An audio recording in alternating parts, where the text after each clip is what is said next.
Well guys, last week we got some of the biggest news ever in the LCS, and if you live under a rock and haven't heard yet, then spoiler alert, but Bjergsen retired from playing competitively and is now transitioning into the head coaching role for TSM. And when I first heard this news, I was really bummed because Bjergsen has been my favorite player ever since I first started playing League back in Season 4, and he has a very decorated career and his dominance just made him so iconic and a very fun player to watch. His only downfall as a player was that he wasn't able to have any meaningful success on the international stage, but he was one of, if not the most dominant player the LCS has ever seen, and we're seeing a king retire. Right after the news hit, my recommended feed was filled with reaction videos, sad content creators, and ESPN esports churning out more uninspired videos, and I didn't want to be like them and just talk about how sad I was that Bjergsen was retiring.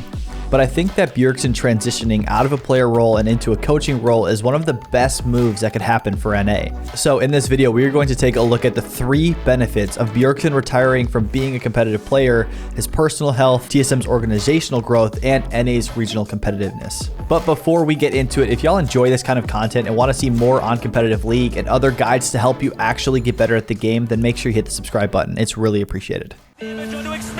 As Sven, Craig, and Mithy will look to take down Pobelter. TSM puts himself on the board. Bjergsen's able to find one, but will they find anything else? Team Liquid in full retreat. Bjergsen going right back in. When I first heard this news a couple of days ago, I was shocked. I was blindsided that Bjergsen actually retired. I thought he was going to be playing until he was 30 and hoped to see that he would get an MSI title or a Worlds title maybe. When I started playing back in Season 4, he was the guy that inspired me to pick up champions like Yasuo and Zed that later ended up getting me to Diamond. I would consistently watch his VODs and his streams because I knew that he was the best player that NA had to offer, and I wanted to learn what made him so good. And even though I was shocked, I wasn't necessarily sad because I do think that this move was best for everyone involved. For Bjergsen personally, I think this was a great move, and that's because being a pro player comes with a lot of high stress and scrutiny. You have to deal with being in the public eye constantly, having your play scrutinized by the league community, by analysts, by your coaches, by everybody, and you have to work really, really hard to stay at the top of your game. And I'm not saying he's going to be able to slack off as a coach or not have to worry about being the best he can or not dealing with public scrutiny and stress, but I think it shifts it a little bit. It allows Bjergsen to kind of mature and grow into a more professional individual. And also him purely as a player, his skill and his knowledge is purely personal. In the video, he talked about how being a top player on the team makes you kind of have to act as a coach sometimes, and now he gets to do it full time. But for the most part, he had to make sure that his skill was at the highest level that it could be so that he could help his team. He couldn't worry about the other players on the team and help them work on the minute parts of their game. Bjergsen also has equity in the organization as a whole, so him taking more of a leadership and managerial role really makes sense because of this incentive.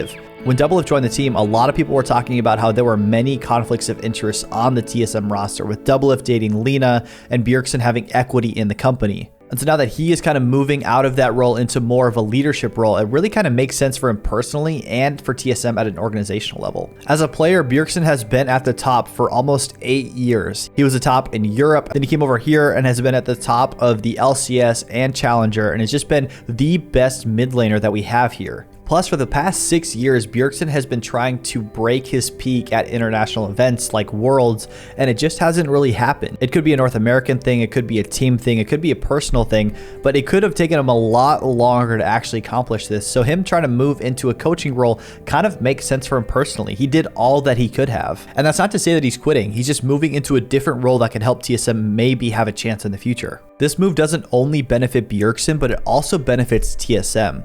Bjergsen's knowledge can expand to the other roles on the team. He's not just a player that only understands the mid lane. He understands the game and how it should be played holistically. So when he looks at top lane and jungle and bot and support and how they all mesh together to make a high quality team, Bjergsen's going to be able to work on that full time, and this will potentially help them do better at international competitions. Being a top player in a role is a really tough thing, but when you are, it means that you've mastered some of the more minute aspects of the game, and now Bjergsen can help his mid laner and his top laner learn those solo laning skills that he already possesses. He'll be able to work full time to actually help them develop these skills.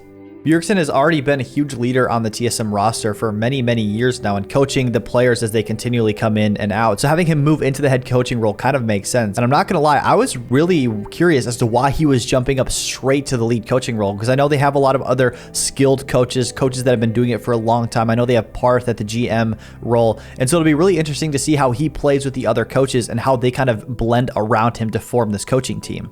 But that being said, I do know Bjergsen is very hardworking. We've seen that over the past 6 years. We know that he's a very skilled player and knows how the game should be played. He also, from what I don't know the guy, I wish I could meet him, but from what we've seen in TSM Legends and the way that he interacts with the other players and coaches, at least on screen, we can see that he's very personable and that he can lead a team. Plus, if they ever need a sub, they've got one of the best mid laners in Bjergsen on the bench and coaching, so they could just sub him in if they had to. During the offseason before the summer split of Season 10 in 2020 earlier this year, during COVID, we saw Jat, one of the shoutcasters that has kind of been moving around the industry from the development side, the shoutcasting side. He has finally moved into the coaching role at Team Liquid. And this is one of the biggest moves that we saw in the offseason as someone from inside the industry actually moving into the position of a head coach. And I think this shift from Bjergsen is very similar, but probably even more strategic than Jat. In the past, we've kind of had low to mid-tier players kind of transition into analyst roles and head coaching jobs, or maybe even assistant coaching jobs, and the results have been okay.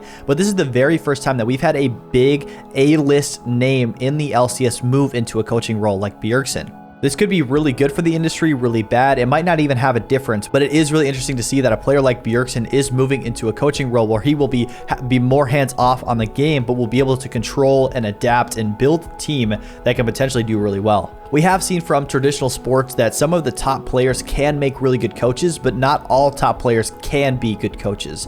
Now, I think Bjergsen has a love for coaching. I think he's been thinking about this decision for a long time. And so I think this probably is a really good fit. And I'm really excited to see what kind of mid laner is going to fill his position and how they're going to build around him, how they're going to build this team, coach this team, what kind of plan they're going to have going into the 2021 seasons. I'm excited to see Bjergsen behind the players with his notebook or whatever, giving draft instructions and kind of planning their game plan. That's something that when I envision it in my head just feels natural and it feels right. And it feels like TSM is finally going to have a leader at the front that knows exactly what he's doing. Now, in my last video, I talked about how TSM went 0-6 at Worlds this year, and it really sucked watching. So I'm glad that he made it clear that he has been thinking about this transition for a long time. And we have seen that North America is just kind of a glorified wildcard region, or emerging region. Sorry, Riot.